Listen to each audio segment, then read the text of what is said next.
मुर्शिदाबाद में संघ है क्या? मुर्शिदाबाद में भारतीय जनता पार्टी है क्या? वहाँ 70% अल्पसंख्यक है। दिग्विजय सिंह जी को मैं समझदार नेता मानता हूँ, पर इतना बेबुनियाद बयान दे रहे हैं तो उनकी समझदारी पे प्रश्न चिन्ह है कि कितने समझदार हैं वो। वहाँ पर संघ है क्या? 70% अल्पसंख्यक है और ममता जी षड्यंत्रपूर्वक वहाँ पर हिंदुओं पे हमला कराकर 100% अल्पसंख्यकों का जिला बनाना चाहती हैं। ये मैं पहले भी कहा था जब मुझ पर मुर्शिदाबाद पे हमला हुआ था तब, और आज भी मैं कह रहा हूँ कि षड्यंत्रपूर्वक ममता जी जिलों के अंदर हिंदुओं के ऊपर अत्याचार करवाकर उन्हें वहाँ से भगवा रही है और अपना वोट बैंक तैयार कर रही है, घुसपैठियों को पनाह दे रही है। कुल मिलाकर ममता जी की निष्ठा भारत के प्रति कम है और इसलिए मैं तो मांग करता हूं प्रधानमंत्री जी से कि इस पूरे घटनाक्रम के बाद ममता जी को मुख्यमंत्री बने रहने का कोई अधिकार नहीं है। ममता बनर्जी ये भी बोल रहे हैं कि वक्त का जो कानून है वो पश्चिम बंगाल में लागू नहीं होगा, उसको लागू नहीं होना चाहिए। कोई पश्चिम बंगाल बांग्लादेश है क्या? संसद ने पास किया हुआ कानून किसी राज्य की हिम्मत नहीं कि वहाँ पर वो मानने से मना करे, नहीं तो भारतीय जनता पार्टी को सरकार चलाना आता है। दिग्विजय सिंह कह रहे हैं मस्जिद के सामने ही जुलूस लेकर जाते हैं, डीजे बजाते हैं, उसके वजह से दंगे होते हैं, बोले इसकी छूट क्यों दी जा रही है? मुर्शिदाबाद अगर उन्हें नहीं देखा है तो जाकर देख ले, ऐसी कौन सी गली है जहाँ पर मस्जिद नहीं है? तो क्या घर में बैठे रहें लोग, बाहर नहीं निकलें? वो मुस्लिम भाइयों को नहीं समझाएंगे? मुस्लिम भाइयों को समझाइए ना कि भाई आपके सामने से अगर जुलूस निकल रहा है तो उसका स्वागत करिए। वोट बैंक के कारण आप इतने नीचे गिर के बात कर रहे हैं।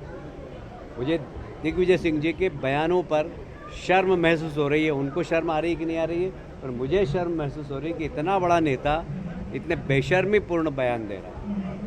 सर अलग अलग कार्यक्रम हो रहे हैं बाबा साहब के, वो कह रहे हैं लेकिन बीजेपी उनके मार्गों पे चले तो बेहतर होगा, उनके आदर्शों पे चले। उनके ही मार्ग पर चल रही है। मैं आपको बता दूं कि धारा 370 जब लगाने का निर्णय पंडित जवाहरलाल नेहरू ने लिया था, उस वक्त बाबा साहब अम्बेडकर ने पत्र लिखा था पंडित जवाहरलाल नेहरू को कि ये संविधान की आत्मा की हत्या है, आप धारा 370 मत लगाइए। उन्होंने लगाई, संविधान की हत्या की।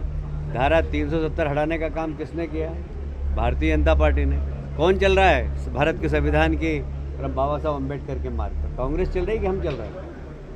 हम चल रहे हैं। हमने गरीबों को खाने का अधिकार दिया, शिक्षा का अधिकार दिया। कोई आपके फ्रंट लाइन न्यूज़ बनती है क्या कि अब भूख से लोग मरे? नहीं तो आप उठा कर देख लीजिए 2014 के पहले कभी उड़ीसा में मर रहे हैं, कहीं काली हांडी में मर रहे हैं, कहीं बंगाल में मर रहे हैं, कहीं कलकत्ता में मर रहे हैं। भूख से लोग मरते थे। क्या मोदी जी के आने के बाद एक भी घटना घटी है क्या जहां भूख से व्यक्ति मर रहा है? क्योंकि गरीबों को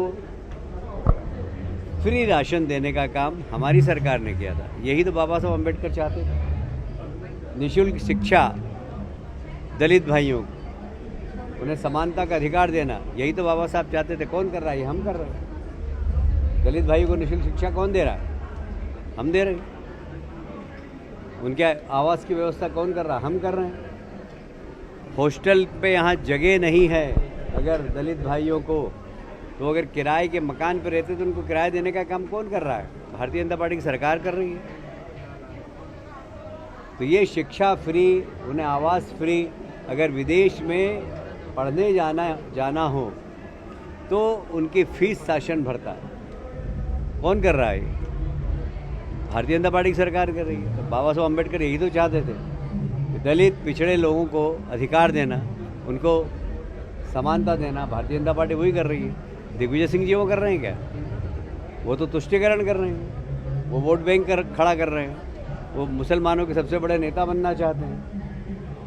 तो ये तो बहुत ही, उनका जो बयान है बहुत शर्मनाक है और मुझे बहुत अफसोस है कि इतने बड़े नेता होने के बाद वो इस प्रकार का बयान दे रहे हैं। एक बार खुद मुर्शिदाबाद जाकर जय सिया राम बोल के बताएं तो मैं मानूंगा उनको। राहुल गांधी कह रहे हैं कि बीजेपी दलित विरोधी है, रक्षा तो हम कर रहे हैं। कौन कर रहा था?